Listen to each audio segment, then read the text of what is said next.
Who are you? Not who. What? What? I'm not a who, nor are you.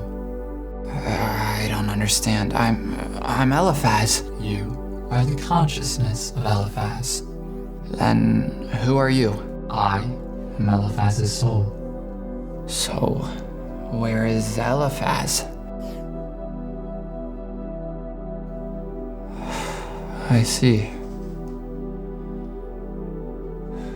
It seems as if we have reached the end. What is this?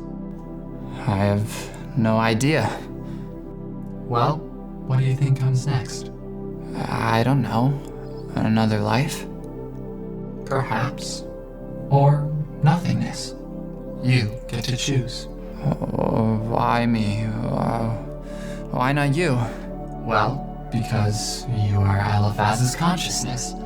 I am his soul. Okay then. Tell me something. Eliphaz's soul. If it is my decision, why are you here? I merely am here to question your decision. So, what happens if I choose nothingness? If you choose nothingness, Eliphaz will fall away to nothingness. I will fall away to nothingness. You will fall away to nothingness. You see, you, consciousness, and I, the soul, are the individual components of an entity. Entities manifest themselves within each human being, spanned across every universe imaginable. Every human life is merely one incarnation of an entity's many lives. At the end of each human life, the entity's consciousness is tasked with the decision of rebirth, or nothingness. Well, I choose rebirth. So you think we should live another life? Of course, why shouldn't we? Every consciousness has its time, every soul has its time, every entity has its time. You think one lifetime is our time?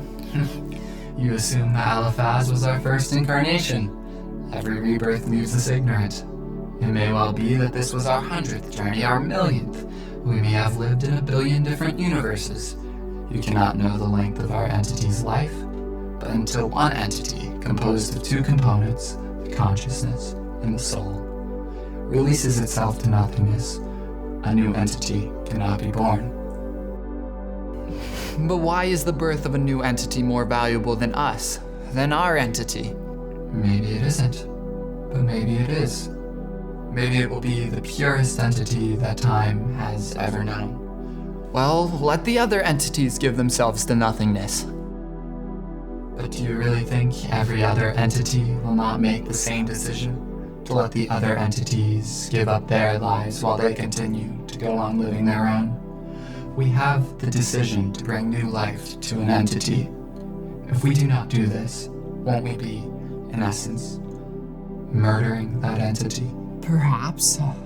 But the entity you describe only exists in the future, and it may not even exist in the future.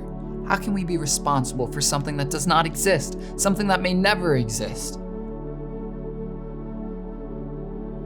Right now, we are currently in control of the new entity's existence. The decision of rebirth will alter the core of our entity. Every life an entity lives impacts its future lives. If consciousnesses like you always choose to go on living a new incarnation, does it not follow that greed will become the root of those consciousnesses, those entities? You have missed an oversight. If I choose to release us to nothingness, that will make us a greedless entity. A greedless entity that no longer exists. Therefore, it is impossible for greedless entities to exist.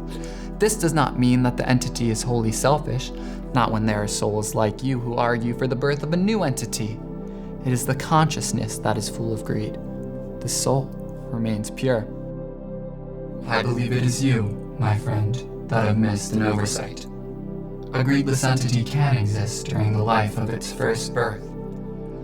While the entity exists in its first life, it has not decided to live knowing it could have given life to another.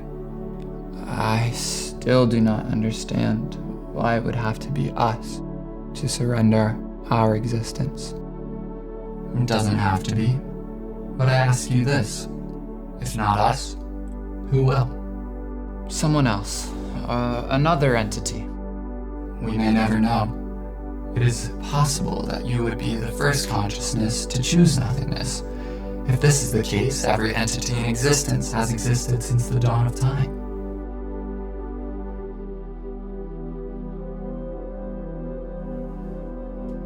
So you really think we should let Eliphaz fall away to nothingness?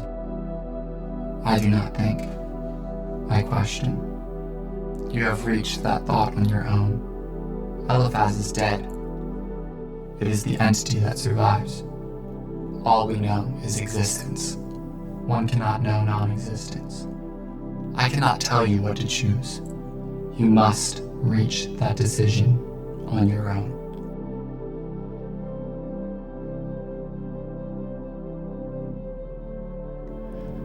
Would another life even be worth living? What if we are born into pain? There is a chance we will be born into pain, but there is a chance we will be born into love. Is the chance of love worth the chance of pain? Is it worth taking the life of a new entity?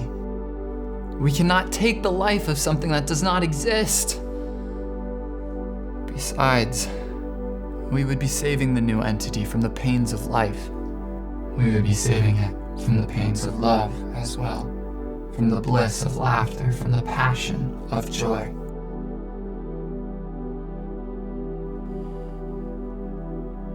I don't know if I'm ready to go.